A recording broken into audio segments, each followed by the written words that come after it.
My grandmother was about to lose her home because the HOA hated her oversized rescue dog until they discovered he was a retired K-9 officer who exposed their entire corruption scheme. What would you do if an HOA tried to evict your elderly grandma over a hero dog? I knew something was wrong the moment I pulled into Grandma Martha's driveway. 3 people in matching polo shirts stood on her porch, pointing at her front door, while she clutched Duke's collar, her hand shaking. Duke, her German shepherd, wasn't barking, just watching with those sharp, intelligent eyes that missed nothing. "Hey, what's going on here?" I called out, jogging up the walkway. Grandma's face lit up with relief when she saw me. "Oh, Emily, thank goodness. These people say Duke has to go." The tallest woman turned to face me, her perfectly styled hair not moving an inch despite the breeze. "I'm Patricia Collins, president of the Maplewood Hills Homeowners Association. Your grandmother is violating our clear pet restrictions. Dogs over 50 pounds are prohibited." I stepped between them and Grandma. "She's had Duke for 6 months. Why is this suddenly a problem?" Patricia's thin smile didn't reach her eyes. "We recently updated our enforcement protocols. All violations are now being addressed promptly." Duke sat quietly beside Grandma, his training evident in the way he remained perfectly still despite the tension. I'd helped Grandma adopt him from the shelter where I volunteered. They told us he was a former service dog, but the details of his background were sparse. "My granddaughter found Duke for me after my Harold passed," Grandma explained, her voice trembling. "He's all I have for protection and company." The woman beside Patricia, who I'd later learn was Linda from 4 houses down, let out a dismissive snort. "Rules are rules. If we let you keep an oversized dog, soon everyone will want one. Property values will drop." I couldn't believe what I was hearing. "He's not bothering anyone. He doesn't even bark." "We've received multiple noise complaints," the third person said, a balding man clutching a clipboard, "and reports of aggressive behavior toward other residents." Grandma gasped. "That's simply not true. Who said such things?" Patricia checked her watch impatiently. "We don't disclose complainant information. You have 14 days to rehome the animal or face daily fines of $100. They left a thick envelope of papers and walked away, Linda glancing back with a smug look that made my blood boil. Inside, Grandma collapsed into her rocking chair, tears streaming down her weather cheeks. "I can't lose Duke, Emily. I just can't." Duke laid his head in her lap, sensing her distress. I flipped through the paperwork, growing angrier with each page. The so-called violations were ridiculous. Claims that Duke barked constantly from 2 to 4 a.m. when Grandma and Duke were always asleep. Allegations he'd lunged at children, even though Grandma didn't have a front-facing fence. And complaints about dog waste, when Duke only ever went in the back garden, which Grandma meticulously maintained. "These are lies," I said, reaching for my phone. "And I think I know who's behind them." For weeks, Linda had been eyeing Grandma's corner lot, the largest in the neighborhood. She headed the Neighborhood Beautification Committee and had previously suggested Grandma's house would make a perfect community garden since it was too much for an elderly woman to maintain. "Let me make some calls," I told Grandma, who was still sniffling. "Don't worry, they're not taking Duke anywhere." 3 days later, I'd installed security cameras around Grandma's property and found something interesting in the HOA bylaws. They hadn't actually been legally updated in 5 years, and the no large dogs rule was a recent addition that hadn't gone through the proper channels. I was helping Grandma in her garden when Linda appeared at the fence, her phone aimed at Duke.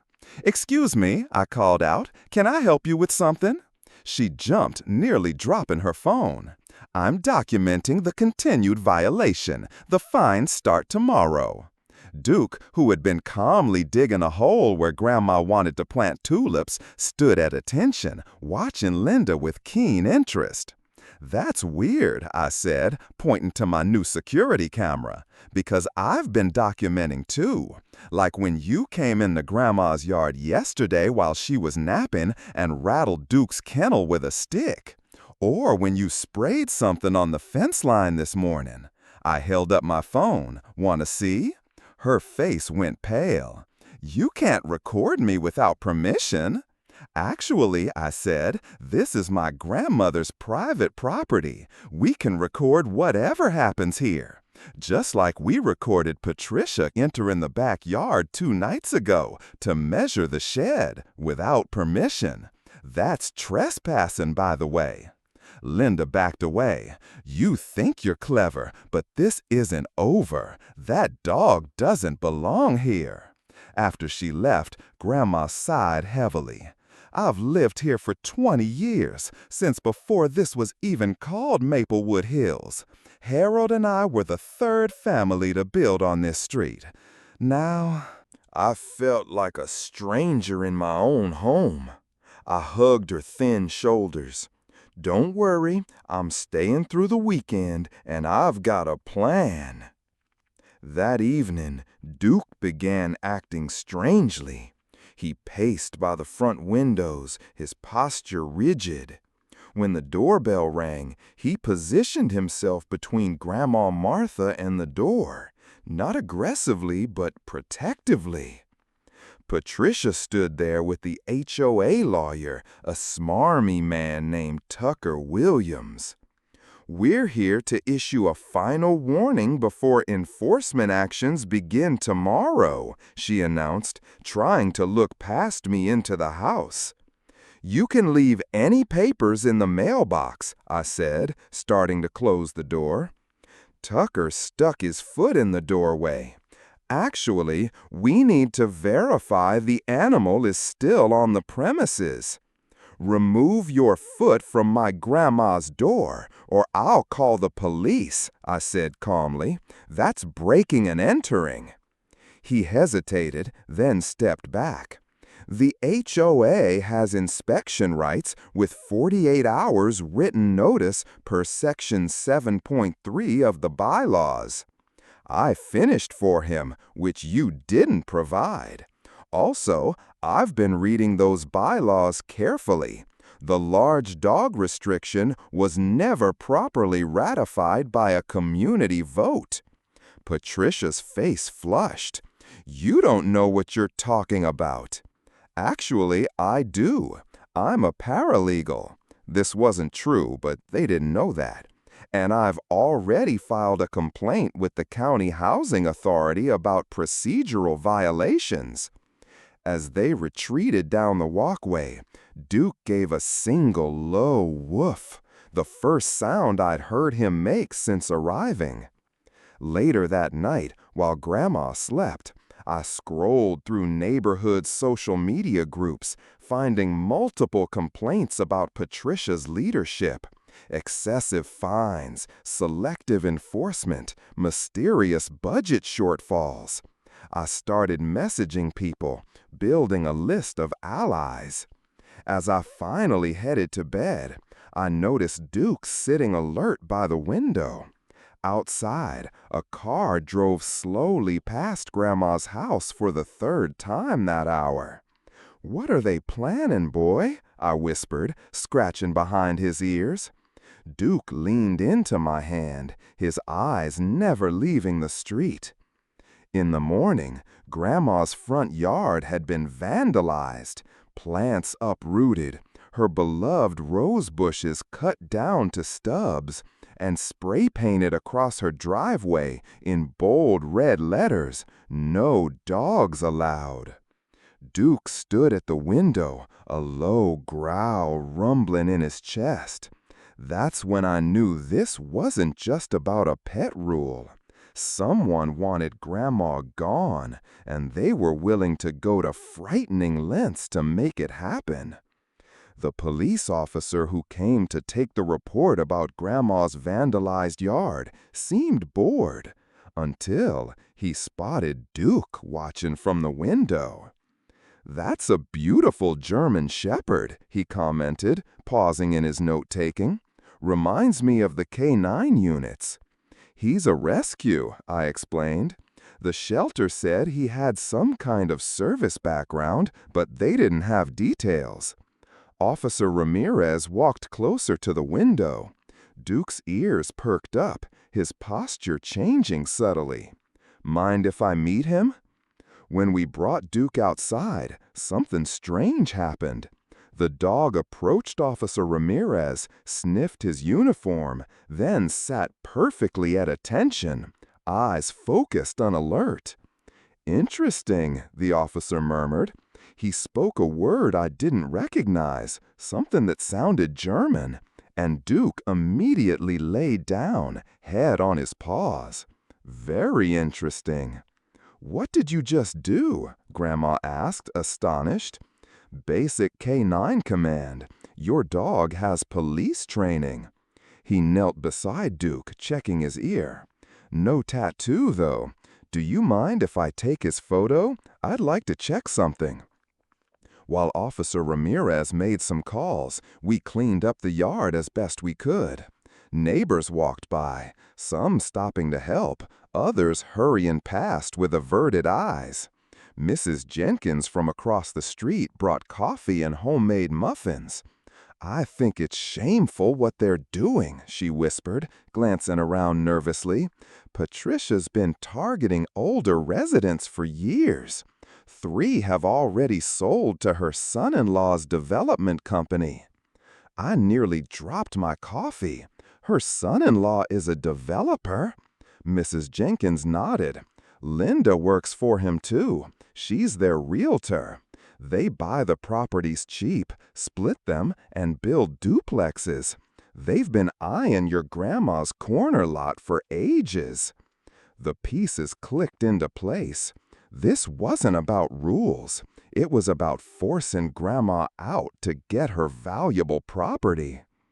Officer Ramirez returned while I was mulling this over. "Ma'am," he said to Grandma, "your dog is quite special. He matches the description of a K-9 officer reported missing from a neighboring county last year.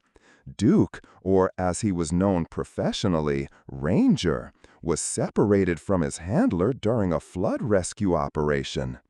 Grandma's hand flew to her mouth. "I had no idea. The shelter said he was surrendered when his owner moved to assisted living." "That story was likely fabricated by whoever found him. K-9 officers are valuable. Someone probably intended to sell him, but he's not easy to handle without proper training." Officer Ramirez smiled. "I've contacted his former handler. He's been looking for this dog for months." My stomach sank. Would Grandma have to give up Duke now? "Does this mean they'll take him away from me?" Grandma asked, voicing my fear. "Not necessarily. His handler, Officer Wilson, has since been promoted to training new K-9 teams. He was relieved to hear Duke." Officer Ramirez handed Grandma Martha his card. "He'd like to meet you, though, and here's the interesting part. As a former police service animal, Duke has special protections. No HOA can force his removal." Hope bloomed on Grandma's face, but our relief was short-lived. That afternoon, we received an emergency violation notice from the HOA. Now they claimed Grandma's property was unkempt and damaged, using the vandalism they likely caused themselves as evidence. The fine was $1,000, due in 7 days. "They're trying to bankrupt me," Grandma said shakily. "My pension won't cover these fines." I was furious. "We're fighting this." I spent the evening creating a social media page, Save Martha and Duke. I posted photos of the vandalism, screenshots of the dubious HOA notices, and information about Patricia's family connections to local development. By morning, hundreds of people had joined, including 2 local reporters and a city council member. We were making lunch when a black SUV pulled into the driveway. A tall man in his 40s stepped out, wearing casual clothes but with an unmistakable military bearing. Duke, who had been dozing in the corner, was suddenly alert, whining softly. "That's him," I whispered to Grandma. "That must be Officer Wilson." When we opened the door, Duke burst past us, launching himself at the visitor with such force I gasped, until I realized the dog wasn't attacking. He was greeting an old friend, tail wagging frantically, body wiggling with joy. Officer James Wilson knelt, his own eyes suspiciously bright as he ruffled Duke's fur. "Hey, buddy," he said hoarsely, "I've been looking everywhere for you." The reunion brought tears to Grandma's eyes. Officer Wilson explained how Duke, then called Ranger, had been swept away during a water rescue. They'd searched for weeks, but eventually had to presume him lost. "He saved 3 children that day before we got separated," Wilson said as we sat in Grandma's living room. "Best partner I ever had." "Will you need to take him back?" Grandma asked, her voice small. Wilson shook his head. "I'm training new handlers now. Duke deserves his retirement." He smiled warmly at Grandma. "And it looks like he found the perfect home." His expression hardened. "Now tell me about this HOA problem." We showed him everything: the notices, the video footage, the evidence of Patricia and Linda's connections to development deals. Wilson made notes, his face growing stormier. "This is elder harassment, plain and simple," he said. "And now that we've confirmed Duke's identity, we've got multiple legal protections to work with. Service animals are exempt from HOA restrictions under federal law." Commotion outside interrupted us. Through the window, I spotted Patricia, Linda, and 3 men I didn't recognize approaching the house. "They've got someone with a dog crate," I said in disbelief. "They're actually trying to remove Duke themselves." Wilson stood, his presence suddenly commanding. "Let me handle this." He opened the front door before they could knock. "Afternoon, folks. Can I help you?" Patricia faltered, not expecting a stranger. "We're here on official HOA business. Martha Williams is in violation." "I'm Officer James Wilson, County K-9 Training Division." He didn't flash a badge, but his authority was unmistakable. "This animal is a retired police service dog under my supervision. Removing him would constitute theft of government property, a felony." The man with the crate took a step back. Linda recovered first. "This is private property subject to HOA regulations. We have every right." "To be sued for everything you own," I cut in, stepping up beside Wilson. "We know about your development scheme, Menda, how you and Patricia target elderly residents, force them out with bogus violations, then flip their properties through Patricia's son-in-law's company." Patricia's face went white. "That's an outrageous accusation." "Is it?" I held up my phone. "Because 2 reporters from the Tribune don't think so. They're very interested in the pattern of harassment and sudden property sales in Maplewood Hills. They'll be here in 20 minutes for interviews." This was a bluff. I'd contacted reporters but hadn't heard back yet. "And we have other concerned neighbors waiting to share their stories," Wilson added smoothly, playing along, "including 3 former board members who have questions about missing HOA funds." Linda grabbed Patricia's arm. "We should go now." As they retreated, Wilson called after them, "I'll be submitting a formal complaint to the county prosecutor tomorrow. I suggest you prepare your legal defense." Once they were gone, Grandma sank into her chair, trembling. "Do you think they'll really leave us alone now?" Wilson's smile didn't reach his eyes. "They'll retreat, regroup, and try a different angle. But now we know what we're dealing with." He sat beside Duke, who leaned against his leg. "And we have something they don't." "What's that?" I asked. "A highly trained police dog with special legal status, community support, and evidence of their corruption." He scratched Duke behind the ears.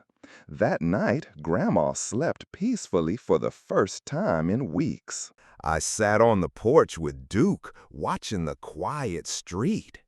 Somewhere out there, Patricia and Linda were plotting their next move. But now we had unexpected allies, and a dog who was far more special than anyone had realized. What we didn't know was that Duke's background was even more extraordinary than Officer Wilson had explained, and that his specialized training was about to become our greatest weapon against the corrupt HOA leadership. "Halt! Sit!" The commands rang through the room, not from Duke, but from a tall man standing in Grandma Martha's doorway, his uniform gleaming under the porch light. Officer James Wilson had arrived minutes after my frantic emergency call. Duke's ears perked up instantly, his entire body language transforming as he sat perfectly at attention, eyes locked on the officer. "I can't believe it," Officer Wilson whispered, his voice cracking. "That's my former partner." He stepped slowly into the room, kneeling before Duke, who whimpered with recognition. "K-9 Unit 457, retired after taking a bullet meant for me during the West Side Mall hostage situation last year." Patricia's mouth fell open as the blood drained from her face. Linda clutched her designer purse tighter, backing toward the door. "I've been searching for him since he was adopted from the shelter," Officer Wilson explained, scratching behind Duke's ears exactly where he liked it. "The department had to retire him after his injury, but I wanted to check on him, make sure he was doing okay." His eyes welled with tears as he looked at Grandma. "Looks like he found the perfect home." Tyler cleared his throat uncomfortably. "This is all very touching, but nothing," Officer Wilson cut in, taking the HOA documents from my hand. He scanned them quickly, his expression hardening. "Interesting. Your own bylaws specifically exempt service animals from size restrictions. And under state law, police dogs retain their service status even after retirement. Page 17, Section 4B of your own rules." Tyler's legal confidence crumbled. We weren't aware of his background. And entering a residence without permission or notice is trespassing, plain and simple. Patricia stepped forward, her finger jabbing the air. "This changes nothing. The complaints about barking and aggressive behavior were completely fabricated," I interrupted, pulling out my phone. "After that first threatening letter, I installed security cameras around Grandma's property." I played the first video, showing Duke sleeping peacefully on the porch during the times the complaints claimed he was barking incessantly. Linda's face flushed crimson as I switched to another clip. "And here's footage from yesterday afternoon, showing you deliberately poking Duke through the fence with a garden rake while he remained calm and retreated inside." "You had no right to film me," Linda sputtered. "Actually, she has every right to record activity visible from her own property," Officer Wilson stated. I'd be happy to explain surveillance laws to you down at the station. The three HOA representatives exchanged nervous glances. We'll need to discuss this development with the full board, Patricia said stiffly, her voice losing its commanding edge. You do that, Grandma spoke up, her voice stronger than I'd heard in weeks. And while you're at it, explain why three board members entered my home under false pretenses and tried to intimidate an elderly resident. As they hurried toward the door, I called after them. Oh, and I've already filed a formal complaint with the County Housing Authority about selective enforcement of HOA rules. They seemed very interested in reviewing all violation notices issued in the past 2 years. Officer Wilson stayed for coffee after they left. Duke curled up with his head in his former handler's lap, completely content. They won't give up easily, Wilson warned us. HOAs like this one thrive on control. Patricia strikes me as someone who won't back down just because the law isn't on her side. He was right. That evening, emergency community safety flyers appeared in everyone's mailbox, warning about a dangerous former police dog with attack training living in our neighborhood. The paper war had begun, but Patricia had no idea what else we'd discovered about the Maplewood Hills HOA's finances while researching Grandma's case. The next morning, a tow truck arrived without warning to remove Grandma's car from her own driveway, claiming a violation of parking rules that didn't exist. When I confronted the driver, he showed me paperwork signed by Patricia herself. This wasn't just about a dog anymore. It was about driving my grandmother out of the neighborhood she'd called home for 2 decades. The emergency HOA meeting was scheduled for 7 p.m. at the community center. By 6:30, every seat was taken. Neighbors who had never spoken to each other were buzzing with questions about the mysterious flyers, Duke, and what was really happening with Grandma Martha.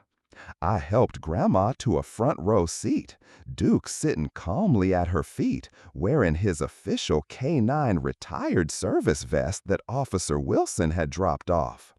Just seeing my sweet grandmother sitting there, back straight despite her arthritis made my throat tighten with emotion. "They're trying to scare people," whispered Mrs. Abernathy, Grandma's friend from 4 houses down. "Linda has been going door to door, telling everyone that dog is dangerous and might attack neighborhood children." Patricia banged her gavel sharply at exactly 7 p.m. "This emergency session will come to order. We're here to address urgent community safety concerns regarding an undisclosed dangerous animal at 247 Maple Lane." Before she could continue, the back door swung open. Officer Wilson walked in, but he wasn't alone. Behind him came the police captain, a woman in a business suit I didn't recognize, and 2 more uniformed officers. "Before you continue," Captain Reynolds announced, his voice filling the room without a microphone, "the Maplewood Hills Police Department would like to address this gathering." Patricia's face flushed. "This is a private HOA meeting. You can't just—" "Actually, as homeowners in this community, we certainly can attend," came a voice from the side door. I turned to see Mr. Gonzalez, who lived across from Grandma for 15 years. He was in his police uniform, too. I had no idea he was an officer. Captain Reynolds walked to the front, nodding respectfully to Grandma Martha. "The harassment of Martha Williams must end immediately." He placed a folder on the table. "These are official documents certifying Duke's service record and the legal protections afforded to him under both federal and state law. The woman in the business suit stepped forward. "I'm District Attorney Julia Chun. My office has been investigating reports of financial irregularities in several HOA communities, including Maplewood Hills." Patricia jumped to her feet, face contorted with rage. "You have no right to examine our private records without—" "Actually, we do," I said, standing up alongside several neighbors who rose with me. "We formed a residents committee to review HOA leadership after discovering something deeply troubling." I nodded to Mr. Patel, an accountant who lived on Sycamore Drive. He began distributing papers to everyone present. "These documents show that violation fees collected from homeowners, over $43,000 last year alone, were deposited into a private account registered to River City Management, LLC, rather than the community fund." The room erupted in shocked conversations as people examined the evidence. "River City Management is registered to Patricia Collins, Tyler Jenkins, and Linda Wilcox," Mr. Patel explained loudly over the noise. "There appears to be no record of these funds ever returning to our community treasury." Patricia banged her gavel desperately. "These accusations are completely false. This is a witch hunt because one resident refuses to follow simple rules about pets." D.A. Chun stepped forward again. "We subpoenaed the financial records this morning. Our forensic accountants are reviewing everything as we speak." Tyler leaned over to whisper urgently in Patricia's ear. Her face lost all color. "What's more," Officer Wilson added, "we've been contacted by 7 former residents who claim they were forced to sell their homes at below-market prices after being bombarded with violation notices and fines they couldn't afford to fight." "All of these homes," Mr. Patel added, projecting a neighborhood map on the wall, "were subsequently purchased by, surprise, River City Management, LLC, renovated minimally, and flipped for substantial profits." "One of those red-marked houses belonged to the Jacksons, an elderly couple who'd moved away in tears last year after 30 years in the neighborhood."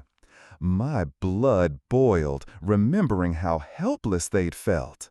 A young father I recognized from the playground stood up. "My family received 16 violation notices in 1 month after I questioned the pool renovation budget at the last annual meeting." Suddenly, everyone was talking at once, sharing similar stories of intimidation. Officer Wilson approached Duke, who immediately performed an impressive series of commands, delighting the crowd. "This dog saved 3 hostages and took a bullet protecting civilians. The idea that he's a threat to this community is not just wrong, it's shameful." Linda, who had been inching toward the exit, froze as the second police officer stepped into her path.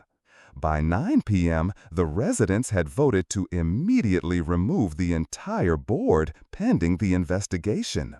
Patricia, Tyler, and Linda were escorted out by police officers, not in handcuffs, but their humiliation was complete as neighbors recorded everything on their phones.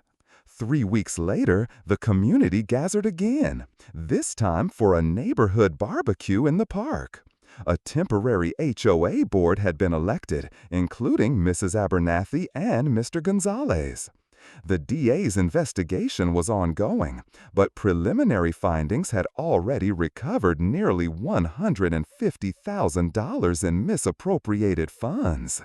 Grandma sat in a place of honor, Duke at her side, accepting gentle pets from neighborhood children who now knew the story of the brave police dog who helped catch bad guys.